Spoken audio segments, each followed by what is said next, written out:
Are you ready to take your business to the next level? Every day there are countless books and articles that are published offering the key on how to make your business a success. It's easy to feel overwhelmed trying to keep up and run your business. That's why Deb Creer created the Business Power Hour. Keep up on the latest trends, best practices, and techniques for how to make your business a success. Let the Business Power Hour do the heavy work for you. Good morning, good morning. I am Deb Creer, and I am passionate about giving professionals the tools that they need to make themselves and their businesses as successful as possible. And we're going to have so much fun chatting with my guests today. We actually belong to a mastermind group.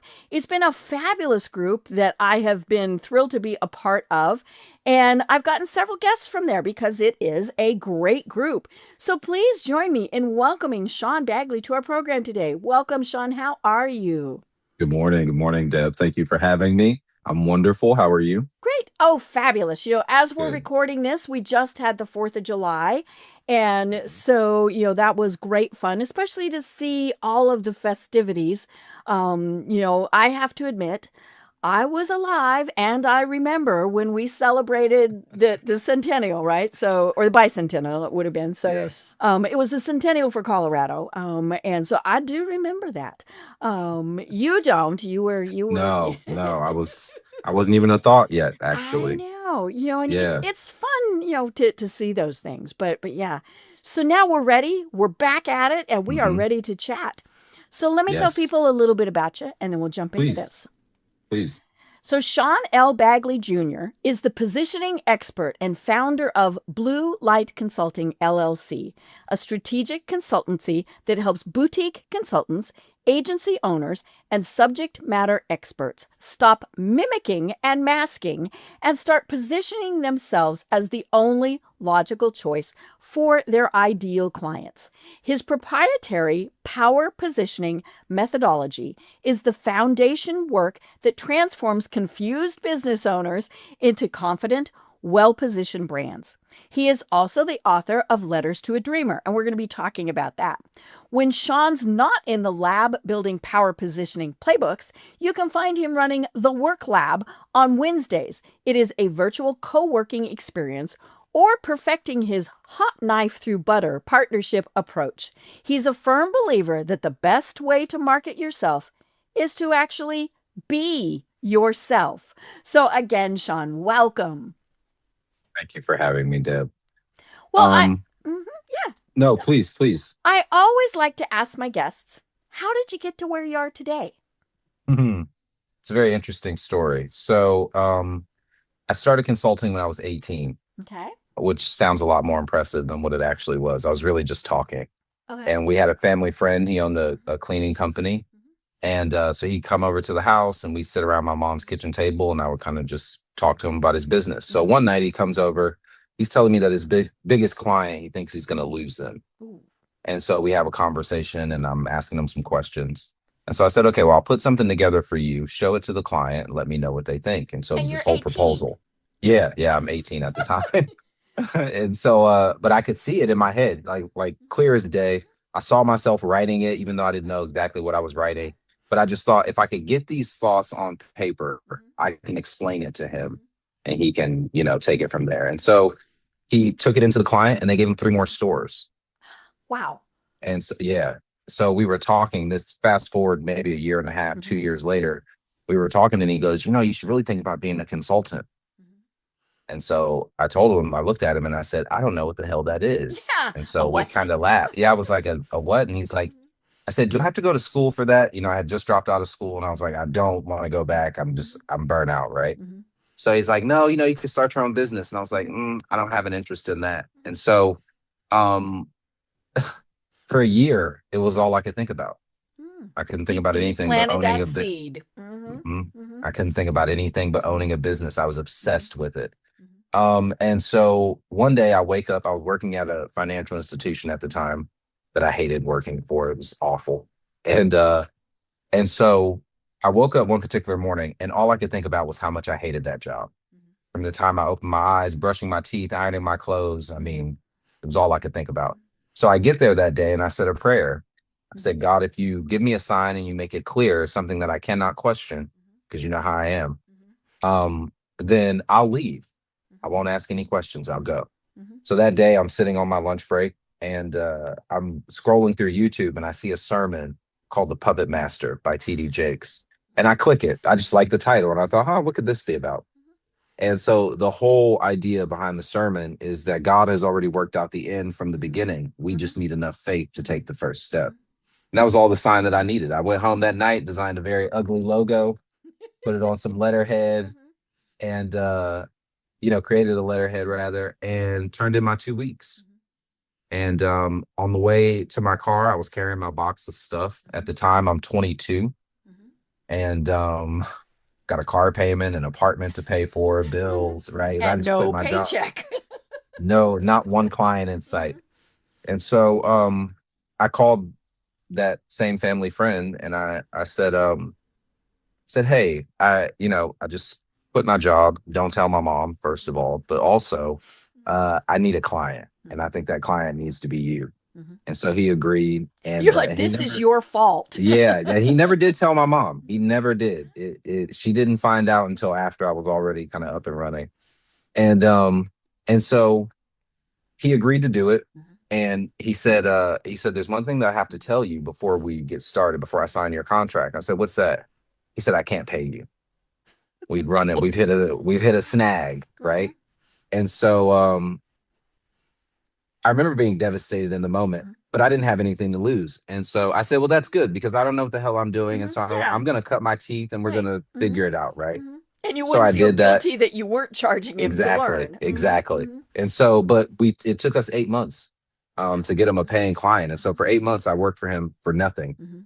But within that 8-month time, he went from just being a commercial cleaning company to doing full building maintenance. So he did the commercial cleaning and we made a specialization in floors because he's really gifted in that particular area. And so he stuck with the commercial cleaning, but we added landscaping, snow removal, and building repair and maintenance into that whole thing. And so year-round type of services. And that just opened up some doors. And on the backside of that, I was also setting him up with government contracts. So on the state and federal level, I taught myself how to write proposals and do bids and all that. Had nothing but time. So, but it was great.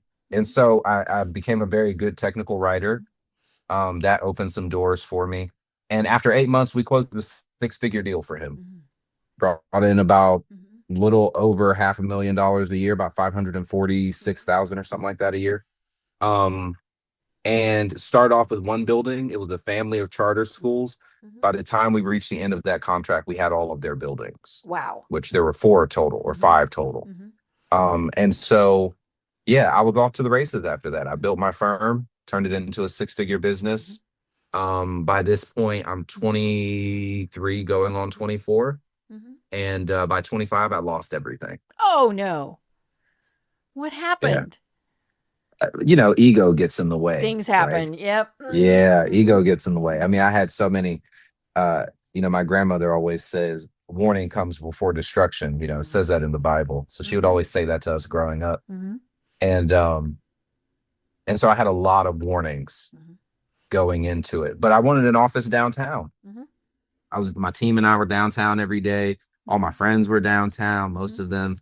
Now I didn't factor in, right? My 24-year-old mind did not factor in the fact that these are businesses that have been established for 30, 40, 50 years, right? My business had only been up and running for 2.5 years, something like that. So, but I was determined to go downtown. And so I went all out, got the best interior designer and the biggest office, furniture company. And I just went all out and ended up, all the contracts that were pending, they all went away. Oh, not all at once, but over time, it just, everything fell apart. And so I had one more opportunity. The landlord was in breach of the contract, technically. I didn't have the wherewithal at the time to understand what was going on, but they reached out to me and they gave me an out. to get out from under the office. Now at this point, I'm about 40 some odd $1,000 in. I mean, I designed it and everything was custom. And so, and I didn't take it. I didn't take it because I wanted to save face. Right. And this is why I'm constantly didn't want to admit that. Yeah. exactly. And I'm constantly telling people, and I write about this in my book. I've dedicated an entire letter to it. It's called "Faking It Is Not a Requirement for Making It." And but yeah, I was masking and mimicking still, so I had to save face. And I stayed in the deal, and it cost me everything. It resulted in me, filing bankruptcy. The landlord had a suit against me. It was a mess. It was really a mess. But since then, I went on my what I call the apology tour. We made amends and all of that good stuff. So growth happened. But yeah, it was a very humbling experience. And the truth is that I had gotten really far from the original idea of what I wanted my business to even be. And so you Blue were Light, more concerned with the image, the prestige, yeah, but Deb, it was all about how it happened too, because here I am, this 22-year-old kid. I opened this firm, and then I end up in all of these rooms. Right now, I'm not thinking in terms of I'm in a room with all these power players, right? Or how those relationships impact me. But I was. And so they're all looking at me like, who's this kid? He's 22. There's no one else that's exactly. And so they were constantly pulling me into things, tapping my shoulder, that sort of thing. And it's incredible what that does to a young person's your ego got bigger and bigger. Oh boy, yeah. And and the truth is, I wasn't a very good person, because I didn't think that I could be and still be successful in business. I tell people all the time that I came up and was mentored, and with the exception of honestly one mentor, I was mentored by sharks. You know what I mean? These are people, they can make a deal happen. They can make money. You know what I mean? They're power players. Right. Not the kindest people. Right. They're cutthroat. And so, yeah. And so I thought that's how you had to be in business. I always believed that in order for me to win, someone had to get screwed over. Right. And so because they were successful and that's what they had done. And I'm looking at it, I'm looking at the homes they own and the traveling and the cars. And now I know better. I know that all of these things are traps if you don't set up your foundation properly. And so, I followed all of that. And I had to go through what I went through because it made all of those things so unimportant to me. You know what I mean? And then I had a family and so it changes the whole thing. But it's amazing because I understand now that I went through all of that in order to get to this point. BluLight is the original idea. It is, I often tell people it's the original deal that I made with God in terms of what I wanted my business to do. I didn't just want to start a business. I wanted to start a business to change the way that business was being done, to change the way that people even saw, working with consultants and the potential that brought, right? And so that's what BluLight, is. And it took us a while to get to the positioning end of things. And so I spent 5 years failing at that. Technically BluLight in its 5th year was a financial failure. We're 7 years in now. So we've turned things around. I'm very grateful for that. I love it. Yeah, but it was all due to power positioning. So had I not developed that framework, my business would still be in the same position, no pun intended. But right. But yeah, you had to go through all of that to learn this is not what I want to be, and this is what to go. And of course, a lot of people never go through that. Or even worse, they don't learn from it. Yeah. That's a good point. And for so many people, the word failure, I'm putting that in my little air quotes, right, is a bad word. And to me, it's a learning experience, right? It's a part of process. Oh, we're not going to do that again. It's a part of process. I think that I love how you make the my change, my own personal evolution. I love how you make it a choice. The truth is that I found myself liking the more authentic version of myself more than the masked version. And that really happened over time, right? Even down to wearing my robes, I mean, it's my thing now, but originally, people thought I was crazy. I actually had people ask me on calls, like, are you okay? Is everything, because anyone who knew me before, I mean, I always wore suits, always wore a tie, and I was very buttoned up. Um, but I was uncomfortable. I was uncomfortable. Right. And so BluLight was about me finding a way to share my gift and to help other people and to do the work that I love to do, while also giving people the same freedom that I found for myself. Right. And so the way that I wake up every morning and I'm excited about my business, I'm excited about the work I'm doing, the calls that I have, I'm able to give that to clients. And that's exciting to me because a lot of clients show up and they're burned out in their business. They might be making some money, but they're still kind of like, it doesn't feel right still, something's not quite right. And so helping them get clarity around that, and a lot of times they're just playing too small.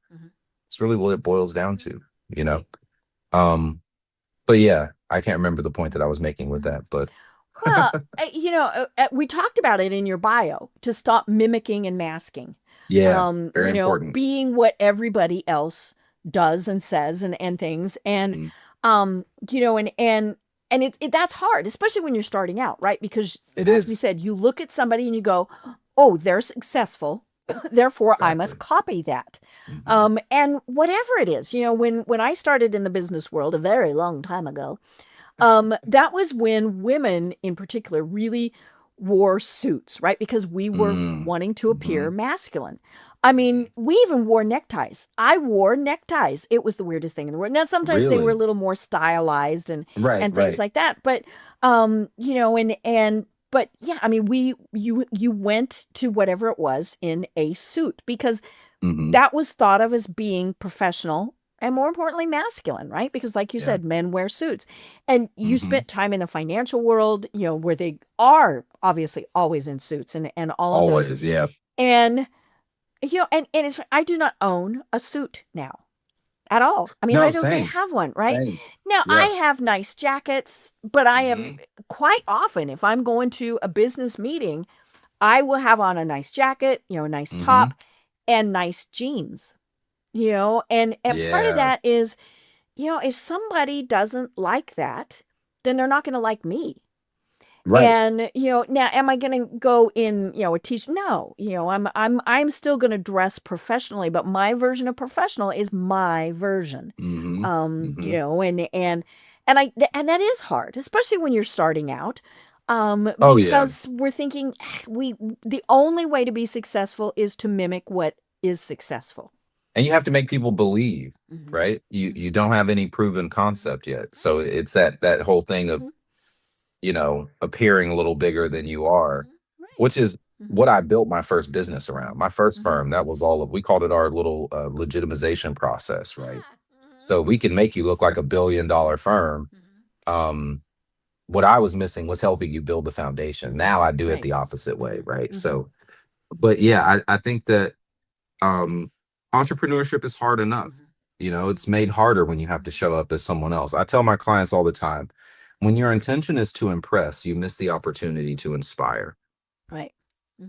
And what led me to this realization was I came off of a call once and I knew that I was qualified to do the work. The person knew that I was qualified to do the work. They needed the help.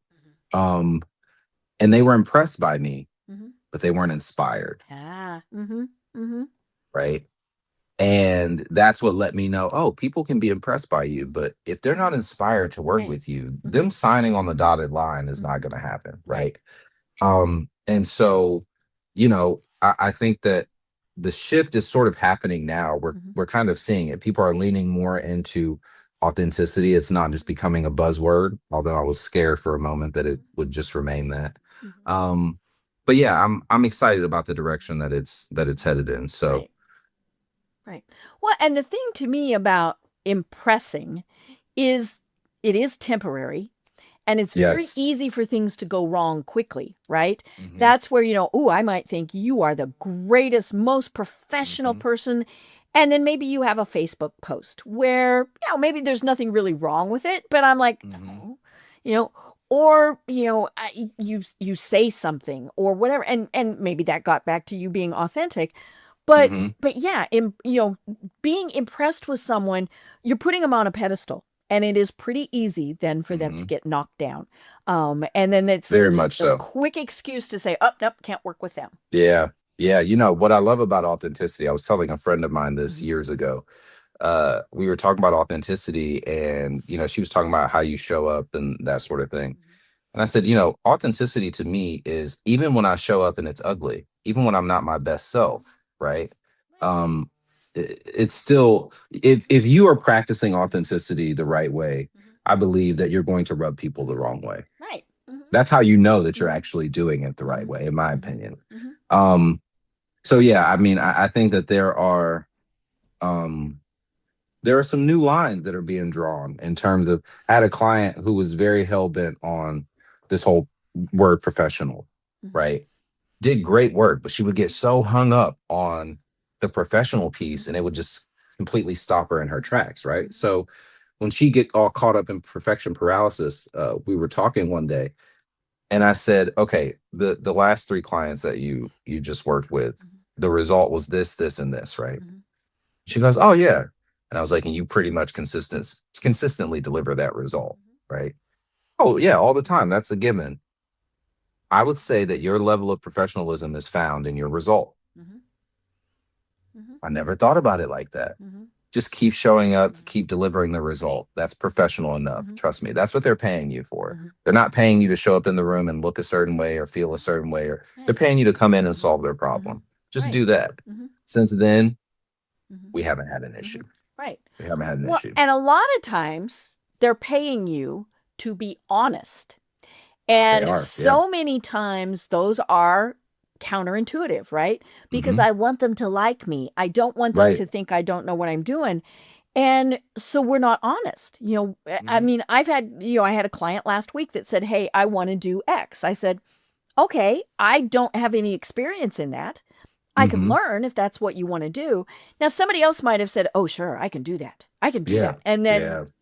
You set maybe yourself up. right, right. And maybe I could have learned it. And she went, "Oh, okay. I didn't want to do it anyway." I mean, so that was kind of bizarre. But yeah, we get so caught up in the right answer and wanting to impress that we forget that they're people too. And Right. there is that saying, honesty is the best policy. I And mean, it's it's very working for true. me. Mm-hmm. Yeah. Yeah. It's Yeah. it's working for me. I Mm-hmm. think Mm-hmm. we have to take the pressure off Mm-hmm. a little bit. Mm-hmm. Everybody's so frazzled Mm-hmm. trying to Right. perform. Mm-hmm. Right. And be perfect. Yeah. And I think part of that is what we see in the world, right? You know, Oh, absolutely. social, and I'm LinkedIn is a little bit different because we do, Mhm. we are supposed to be pretty professional there, but yeah, we're putting our best foot forward on Facebook, all those things. No, It's not like that. It's a very right, ugly process. right, It's yeah, very ugly. It's very mm-hmm, entrepreneurship mm-hmm, is mm-hmm, dark. right. Oh It's yeah, not sexy at mm-hmm, all. I no, mean, no, not only are you battling the mm-hmm, world trying to mm-hmm, prove your mm-hmm. concept, you're battling yourself. Yes, can You I know? do it? I mean, Mm-hmm, it is the ultimate mm-hmm, self-actualization. right. You know what I mean? It's Mm-hmm, I just don't I tell people all the time, you want to get close to God, start a business. mm-hmm, Because trust right. me, there will be nothing but you and God Mm-hmm, out there, mm-hmm, okay, in that ocean. mm-hmm, yep. Um, Mm-hmm, yeah, I mean it's a worthwhile mm-hmm, experience, mm-hmm, if you stick with it. I do believe that. mm-hmm, But it's hell. mm-hmm. Oh I yeah. mean, Mm-hmm, it's lonely. mm-hmm, The sacrifices that you make, the mm-hmm, things you miss. I mean, I can't tell you the number of, family events I had to see on Facebook, and I'm nowhere in the pictures because I'm off somewhere right. working, Mm-hmm, you know? mm-hmm, Um, so yeah, mm-hmm, and that's another reason I wrote my book. mm-hmm, Um, those letters mm-hmm, are from a collection of letters that I wrote to myself over an 8-year period. And they kept me going. They still keep me going. I still read a letter a day. So yeah, that I wrote that for people like myself, who are really in the thick of it and trying to make something happen. Right. Well, and again, it's called Letters to a Dreamer, and it is not specifically a business book. It's a supportive book. Is maybe and it's an inspirational piece of art, I think I would call it. Yeah.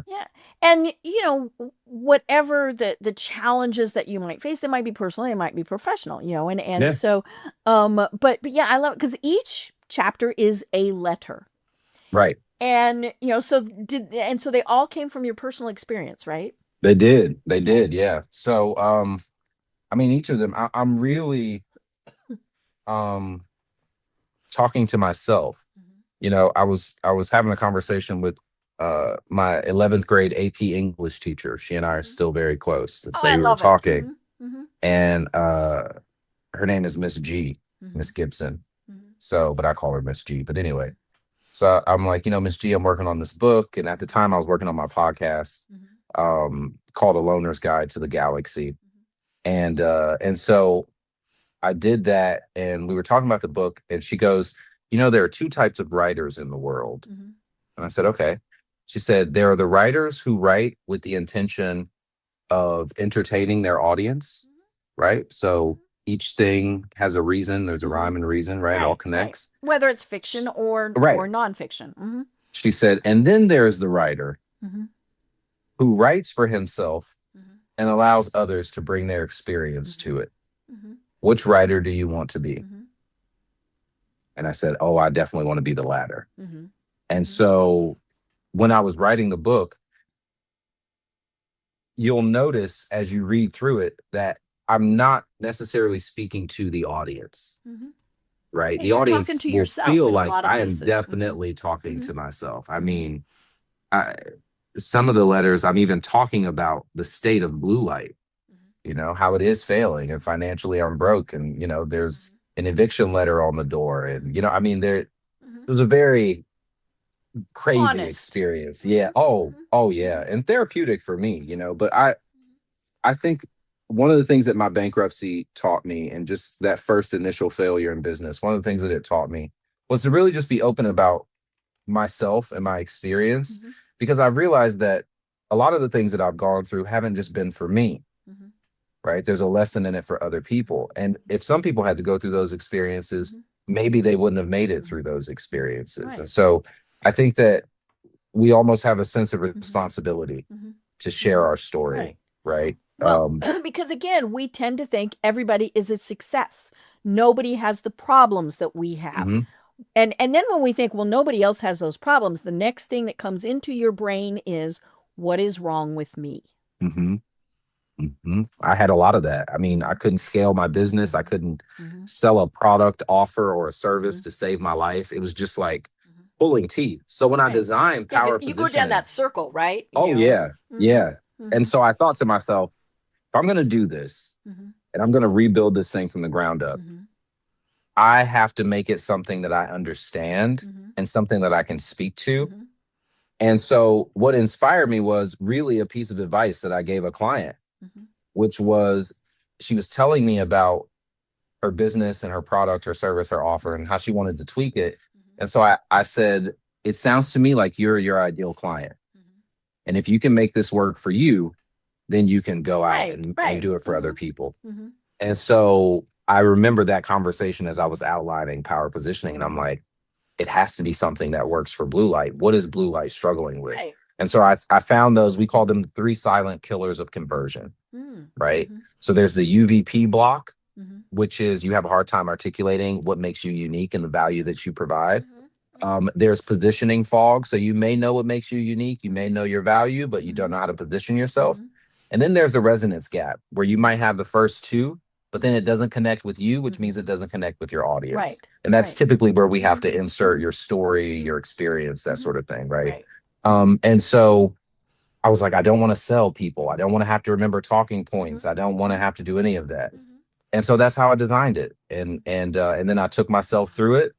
and I got on a call and I ended up closing the person, but I wasn't trying to close this particular person, right? And so I thought, okay, I got something that'll make them ask me about the service, right? Excuse me. Called a friend of mine who had been struggling with the workshop that she was leading for 2 years. She couldn't really get anyone to sign up. We ran her through Power Positioning. She went through that same list, 27 signups before she even announced it. Wow. So, and they had all started passing it, like forwarding the email to different folks, right? So I thought that was cool. And that's where I learned that positioning is the difference between asking someone for help and offering them an opportunity. Right. And I love that as opposed to what we normally do, because I'm a marketing person, you know, by trade, solving someone's pain. Yes. I hate this thing. Yes. I just, to me, Yes. you know, and yes, are we solving their pain in some cases? But I like to think of it as, how are we going to bring them pleasure? Right. Right. No, 100%. My goal is, how can I put them in the same position that I am in, which is, how can I make it easier for them to make money? Right. How can I make it easier for them to keep their clients in their cycle longer? And how can I make it more natural? You know, that feeling. I believe so much of it is, a lot of people are blocked in terms of their own killer instinct when it comes to doing business, right? When it comes to asking for the sale, when it comes to closing the deal, really converting people, they don't know how to do it. And so that's why conversational conversion is very important for me, because it's all about naturally guiding people to that conclusion, you know? Like, I'll give you an example. I was on a call, again, I didn't even see this person as a fit for Power Positioning, right? I thought their positioning was great. And so we're having a conversation. And at the end of the conversation, they go, hey, can you tell me just a little bit more? Can we take 5 minutes? You just tell me about Power Positioning. What is it like to go through that program? What is, walk me through it. Walked them through, and they ended up signing. Now, once we got into it, I kind of saw, like, oh, this is where you're kind of getting stuck, right? But it was just very interesting to me that this whole thing around having a conversation actually works for closing deals. And the thing is, people don't feel pressured. Right. They don't feel pressured. Yeah. I mean, we talk about that a lot on this podcast, about how, first of all, people hate sales. The first thing we think of is the used car salesman, right? Yes. Try being a woman going to buy a car. Oi. That's very entertaining. I had one time. The only question he asked me, and it was my husband and I, we made it very clear it was my vehicle. Yeah. I was the bump on the log. He could have cared less about me. And he did at one point say, honey. Now, we were in Colorado. It's one thing down here in the South, they say honey, but in Colorado, right. Honey, what color do you want? I got up and I walked out. It was like, no. But yeah, we have the impression of sales as slimy. But we also know we have to do sales, or we're not going to survive, right? And so and so the problem is, we don't want to do that ask. Well, yeah, and we have shifted our thinking. Instead of seeing sales as a point in the process, we've started using it as a tactic. Yes. And that's the issue, because there's a certain level of manipulation that exists there. And so people don't want to be manipulated, their pain. Right? Exactly. And so it's one of those things where I'm working on it now. It'll be coming out this year at some point, but I'm going to do a webinar, and it's called, Are You Hunting or Harvesting? And it's because I know for a fact that even your ideal clients don't want to be hunted. Right. They don't. Right. They want to be heard. Well, and we they want to be seen. To our target market. Right. And something else I realized, Deb, everything is positioning. And so this has brought me to a new conclusion, which I'm working on a talk for a friend of mine. She's doing a virtual conference this year that I'm really excited about. So she asked me to speak. And so the cool thing is, the name of my talk is going to be Positioning is Presence. Right. And because there's this because positioning is in everything that we do, we're constantly positioning. It's less about the talking points and more about how you show up Right. and how you understand what that looks like and feels like to other people. Right. So I'm really excited about that. But I think that to your point, we're shifting out of this whole thing around hard sales. I think hard sales are just, they're gone. If they want to buy it, they're going to buy it. Right. Yeah. And they've probably already researched a little bit and absolutely. some things like that. And so, yeah, absolutely. I mean, it's, and it is very cliche, but it is about building those relationships.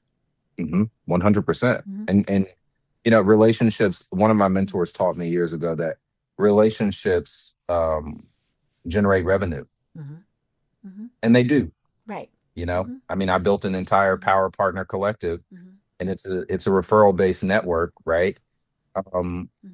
And I can't tell you the number of leads and sales that I've gotten from it. I mean, it's been incredible. And the level of trust, I think, is what people don't quite understand in something like that, because it drives me nuts when somebody on LinkedIn who I do not know, and maybe all I did was connect with him right then. Well, who can you refer me to? Nobody. Isn't that the worst? Yeah, I don't know you. Why would I jeopardize my reputation referring to you?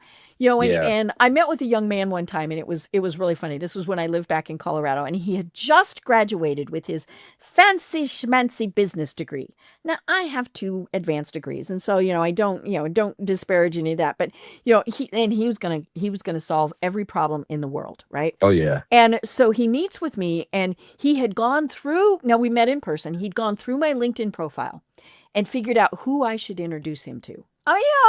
That you kind of had to admire that, right? That he was. Talk about taking initiative. Taking initiative. But for one thing, I looked at his profile and he had typos.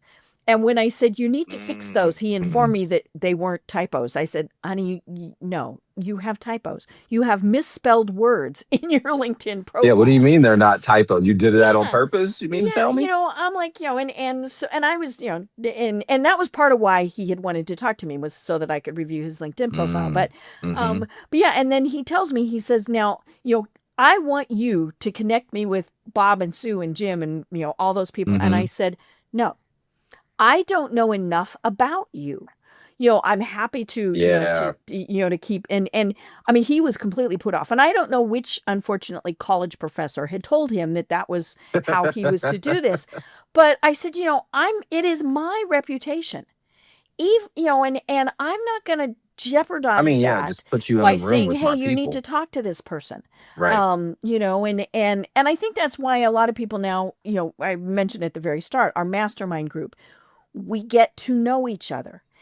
Are there some people in the group that I wouldn't refer to? Probably, but that doesn't mean there's anything, anything wrong or anything. It's just, whatever. It's not a line. Yeah. But we need to get to know somebody before we're going to refer. I agree. And even to some degree. Now, I mean, certainly there are I do this networking thing and so does, whatever. But that's very different from saying, you really need to talk to Shawn. Shawn can help you with this.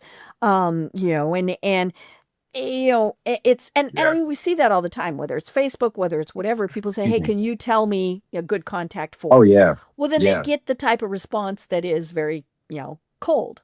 But if somebody responds and says, I have used this person, I know this person, they do very good work. Makes a huge difference. Yeah. Yeah. Right. And of course, the funny thing is, most times we don't even have to know, referrals like Yelp, things like that. Oh yeah. Yeah. I mean, I will believe the referrals there before with total strangers. Right. And which is very strange. Right. But if they took the time to go in and say, hey, this is good. Here in Atlanta, there's a realtor that advertises down here, and he has the most 5-star reviews. I may or may not. I mean, who's going to check, right? And good point. But it's therefore you must use him. Well, I can't, no. Now, if I read the referrals and go, okay, they have the same problem that I did, or the same challenge, or whatever. That's very different. And so that's always, it's interesting, the whole referral thing. And I don't network anymore. After COVID, I have been to 4 in-person networking events and went, Oh, "Nyeh." I don't even know the last Mhm. in-person networking Yeah. event I went to. Yeah. Ooh, Yeah, and part been of a that long comes back time. to what you were saying at the start. There are the people who pounce on you. Oh They yeah, do not yeah. care It's so in the slightest what transactional. you do. No, Yeah. I mean Yeah. it's so like just me. What Mhm. can you do for me? What can you? I Mhm. mean, yeah. No, I'll probably go to my Mhm. first one in September. Mhm. Brian Bulger. Mhm. Well, you know Brian Bulger. Mhm. Go away. Mhm. He's gonna throw a little reception for me. He said so Oh, because fun. I'll be in Jersey in Mhm. September. Mhm. But yeah, that'll be the only. Mhm. I mean, I just don't go. They're just so. And then you leave with a bunch of cards, and I'm Mhm. like, I'm not gonna reach out to half these I people. I'm not. know. I mean, I might connect with them on LinkedIn, yeah, but maybe. Yeah, that's that's about probably all I'll do. and then the Yeah, card goes in the trash. I mean, and that's then they'll yeah. try and pitch slap me in Mhm. there, and that's Yeah. always great. Mhm. So Yeah. that's Oh yeah. Oh yeah. You connect with me on LinkedIn and immediately pitch to me, and usually I'm going to unconnect with you, Oh yeah, no, you're whatever the gone. word would be. Yeah. You're out of Um, there. Yeah. and I love the people who don't even read my profile. The people who are either A, going to help me get my podcast placed, or B, going to help me with my website. And Yeah. sometimes I respond and say, okay, my podcast is in the top 2% of business podcasts in the world. Don't think you're going to improve that. Hello. Yeah. Or it's like, I have my own marketing firm. I design websites. Can they always be improved? Sure. But Oh, I mean, yeah, don't just but I pitch could to also me. do it myself. Right. Yeah. And the people who, I get probably 5 pitches a day for people who want to be guests on the podcast. I've been doing this a really long time, and so, but I can always tell when it's an AI pitch.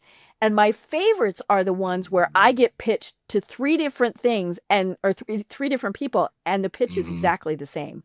I'm hmm like, yeah, I love I that get now. I get so many of those. Yeah, just putting this back up into the top of your email. If I didn't Oh, like you the first 5 times, I'm not going to like you again. this will be my last email. Yes, I had 3 of And those it's like, do today. you promise? hmm Do you hmm promise this will be Yeah. your last email? Well, Yeah, and I I had a don't guy. respond to them because I don't want them to know that they did get a real Right. person. Yeah. Yeah. But it's like, oh, really? Mm-hmm. Yeah. hmm No, I had someone who was actually introduced to me, but hmm before the call, he sent me an email and he was talking about, his intentions and how he saw us working together and all.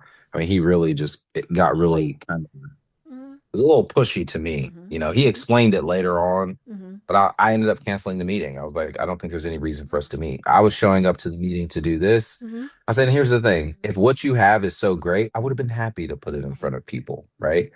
But the fact that you think that hmm my business is not generating enough revenue, so I then need to go and sell your Yeah. product to hmm create revenue for hmm myself. hmm I was like, yeah, I don't need to do No, that. no. So, Well, yeah, you want to say, and how do you know my business isn't well, generating, and that's what right? I asked. I was like, you made this assumption. I said, and maybe for some of the people that you work with, Right. that might be true. I said, and had you reached out to me 2 years ago, maybe my email would be different. I Right. said, but hmm it's not 2 years ago, and hmm I'm not interested. So, Right. it became, and I'm not going to promote it now because hmm I don't feel comfortable putting you in hmm front of people hmm after you've been like hmm this with me, sort of a hmm thing. Right. So, I'm always telling clients, hmm don't kill what could be a beautiful collaboration hmm by trying to it's an old African saying, but by trying to have your dinner for breakfast. hmm hmm Right. Just hmm allow things to naturally hmm progress. Right. The other way that I've often heard is you don't ask to get married on the first date. Very you true. know? You Yeah. don't. Yeah. Every once in a while, yes, right? We hear those Mm-hmm. stories. Isn't that great? That's Mm-hmm. fabulous. But yeah, you have to get to know somebody before you either A, want to work with them yourself or, refer your Yeah. friends. Yeah. Okay. Who is that? Yeah. What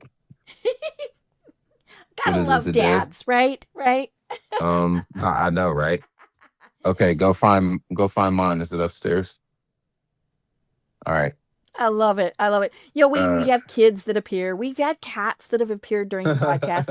One of the funniest ones we ever had, and I will leave this in because this is real life, right? This is part of being Oh yeah, authentic. yeah, These yeah. I things mean, happen. I'm a dad. Yeah. Oh yeah. I had a guest one time and his eyes were getting wide and I'm thinking, uh-oh, something's gonna happen. And up and over the computer came the giant orange long-haired tabby. And, and it was really funny. And then of course the cat could see the light on the camera. And so we got Catzilla. Well, of course I left that in. I mean, that is Why real not? life. But I think that is exactly what we were saying with all of this. My cats, my dogs might interrupt a meeting. Your Yeah. kids might interrupt a meeting. Yeah. And that's just the way things are. Now, I granted, actually tell them to interrupt them if they need yeah. to. Oh yeah. Yeah. I was having a get to know you chat with a woman one time, and it was so interesting because she had to reschedule a couple times because of her kids. Mm-hmm. I totally families come first. I mean, that is always Oh, 100%. and Yeah. and so she 100%. finally said, she said, my daughter will be at skating practice. Is it okay if I call you from the skating rink? Sure. Why not? And so I said, okay, turn the camera around, or, yeah, so that I can, and she's, it's figure skating, right? I said, show me her, because I wanted How to cool is see. that? And then pretty soon the girl came up, and I said, okay, no, I get to talk to her. And so I said, I want you to tell me what your mom does. And that kid she was pretty good at it. But yeah, I wanted her to know that it was okay, Yeah. and I don't care if they're 2 or 16, Yeah. it's good. And so anyhow, okay, squirrel. No. I love that, because I think that Right. we need to normalize that more. I Right. mean, I've always taught my girls, they can interrupt me for a meeting if they call and I'm in the middle of something. I answer. I mean, if it's something, I never want them to feel like they don't have access Right. to me, because I am always working. Yeah. Right. Yeah. Well, and you want them to So know. Now, it's funny. I have had guests who have said, "Oh yeah, I have a sign on my door that says do not interrupt unless you are bleeding a lot." Okay. But yeah, I mean, by saying you can interrupt, you are telling them you are the most important thing, Mhm. which they should be. Well, I But I'm mean, they sure they are. also know, okay, it's not daddy, daddy, daddy, daddy, daddy, daddy, daddy. No. And that, that's the beautiful thing. They're very respectful. Right. And Mhm. I guess they've also been kind of trained from a young age, how it works, with my meetings and all that kind of stuff. But oh yeah, I mean, I'll cancel a meeting. Yeah. Anything for them. They're the whole reason that I work so hard and that I do it in the first place, right? So it's kind of like, yeah. Well, and so, that comes back to authentic, all of those things. I mean, and it should be family first. Unfortunately, Absolutely. for some people, it's not. Very true. And I think things, have changed quite a bit, especially from my generation to now your generation. Absolutely. But yeah, it's for what it's just a great opportunity for them to see how business works. It is. Yeah, And sometimes they'll come and sit and listen and kind of get a feel for what I'm talking about. I love it. I love it. Right when COVID started, it was so funny, because I was talking to a gentleman who had the home office, and he did not have a home office. He'd always gone in, right? So he's at his kitchen table. Mm-hmm.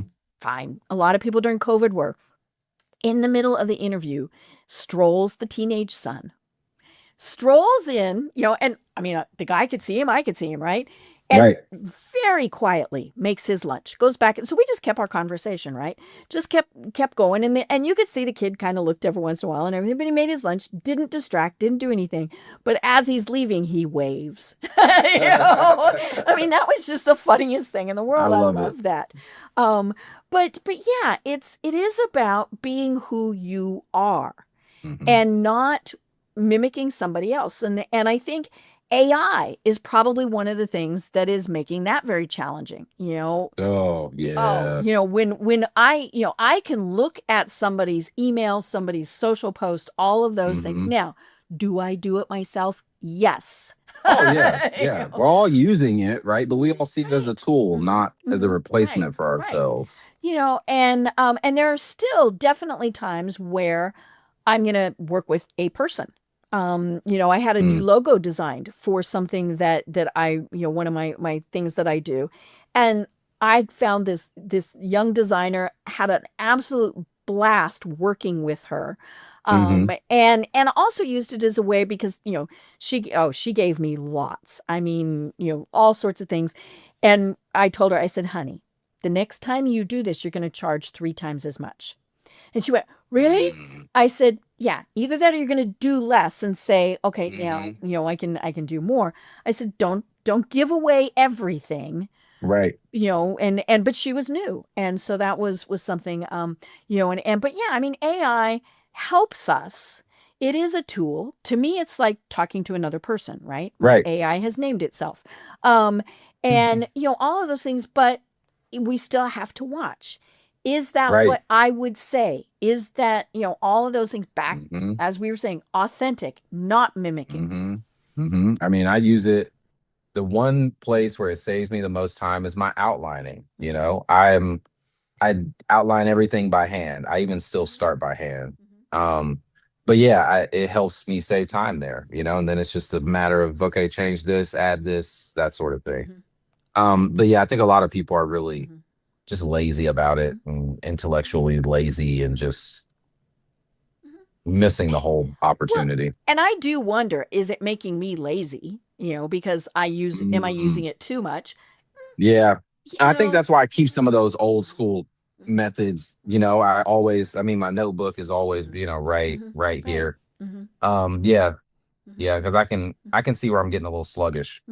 Well, and I usually go in and at least change something, right? You Even if have it's to. just a social media post for a client, I go because it You have gushes, to. right? We were Hmm. utterly, like I no, mean, it just goes way overboard. It's like yeah, yeah, no person and wrote that. right, and so I will go in and now it's funny because I have started training it to stop doing Okay. that, Yeah. Yeah. and things like that, and that's where I do think, okay, am I getting lazy? But yeah, but how many times, and this comes back to really Yeah. what we were saying at the very start, do we look at something and say, I've seen that already? Whether it's that you just copied Yeah. what was successful for somebody or AI wrote it. Hmm. And yeah, I mean, especially in the consulting world. I want to know I'm working with a person and not a bot. Right. Very important. Very important. Mhm. I mean, that's the other piece is it's watered down to an extent. I call it soulless content. Mhm. I mean, because it is technically, Mhm. but Right. yeah, I think that we're seeing a shift though, a little bit, Mhm. where people are kind of like, let's go back to the old school method of at least Right. doing this Mhm. thing, right? Mhm. I saw Um, somebody who said I deliberately make typos. yeah. Because AI doesn't do Hmm. that, right? So they might have Hmm. had AI 100% write it, but they'll go back into it and they'll misspell a word or something. I'm Oh, like, I was actually going through my mhm, book. I mhm, mean, like meticulously, mhm, right? mhm, I wanted it to just be this mhm, perfect mhm, work. mhm, And I changed my mind. I was like, you mhm, know what? Actually, in the age mhm, of AI, mhm, all of these typos and mhm. Right, whatever is actually going right, to mhm, let people know that I actually wrote this. right. Well, and as we said, yours are letters. Right. And so you're going to have sentence fragments. You're going to, all of Oh those yeah. things, right? Yeah. Yeah. I mean, that is Yeah. definitely, something that AI, now, AI in some degrees will do that, but yeah, I mean, that's Yeah. the stream of thought, Hmm. Hmm. is that it's going to be, fragments and things like that. And it's, of course I bring this up and I've got your book open and the chapter I Hmm. bring up is lots of long paragraphs, but so this is, I think, the stories chapter. Yes. And so a little further in, you say you were fearfully and wonderfully made for such a time as this. The Hmm. story you think you have to write requires less effort than you think. All you Hmm. have to do is keep living and doing the work. Continue to heal and evolve. Was Hmm. that grammatically correct? No. But Hmm. did it get the point across? Yes. Yes. Yeah. Mm-hmm. Mm-hmm. They Right. did. No. Right. Yeah. I Mm-hmm. think Mm-hmm. I wanted it to. I wanted it to feel natural enough Mm-hmm. so that people felt like I was talking to Right. them, Mm-hmm. right? Mm-hmm. But also natural enough to Mm-hmm. myself so that I understood, even as I was sitting in front of my computer typing it, Mm-hmm. that I wasn't Mm-hmm. performing. Mm-hmm. Right. I thought that was very important. Mm-hmm. And so a lot of the letters, with the exception of a handful, were not touched. Mm-hmm. you know. I mean, I had Love to, that. of course, retype them because a lot of them are written Right. by hand and stuff. But yeah, I mean, a lot of them are not touched. They are just even some things where I was like, oh, I didn't spell that right. I still just kind of put it in there. But yeah, I think that the imperfections are what make art art. Right. Yeah. You know, Picasso was not perfect. Bach no, was not perfect. no, not by any stretch of the imagination. And those imperfections are what add the value. It's like that tradition in can't remember if it's China or Japan, Ah, where yes, if the you break gold. the Right, right. I just love Yeah, that. yeah. But yeah, Yeah, the it's imperfection actually makes it more valuable more because they valuable. repair Yeah. it with gold. Hmm. Um, I'm a big Star Trek fan. Don't know if you are, but I'm a huge Star Trek. And so, Okay. Data, the android, right?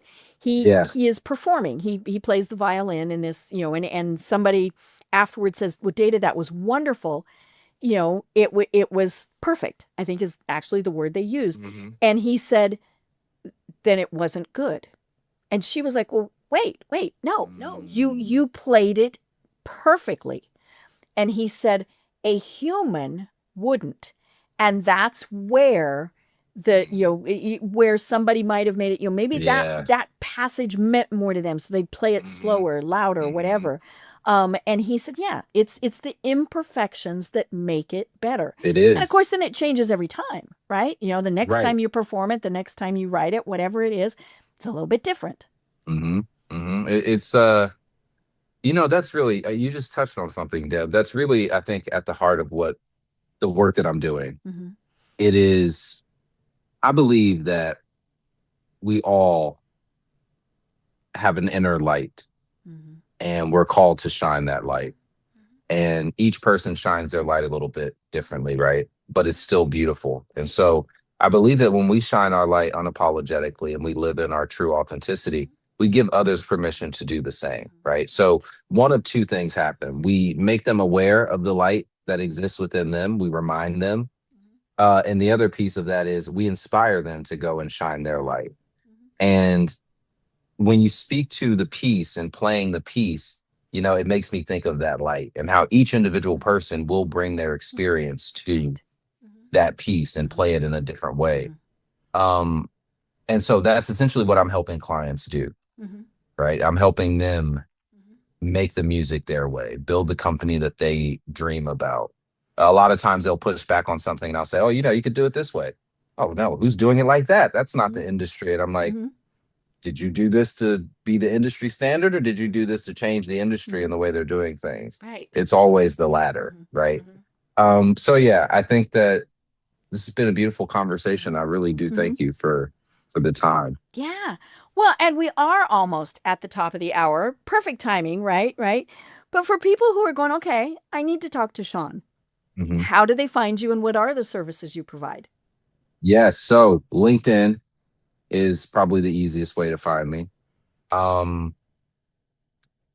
and services that I provide. So we do positioning strategy. So essentially, the long and short, we help our clients stop selling and start having conversations that naturally convert, right?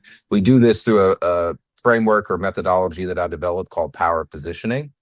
And essentially, Power Positioning addresses the three major silent killers of conversion, which I discussed earlier. So the UVP block, the unique value proposition block, positioning fog, and the resonance gap. And so we help you build that foundation so that you can walk into the room as yourself, right? Speak with authority, and come from an authentic place and connect with your tribe, essentially.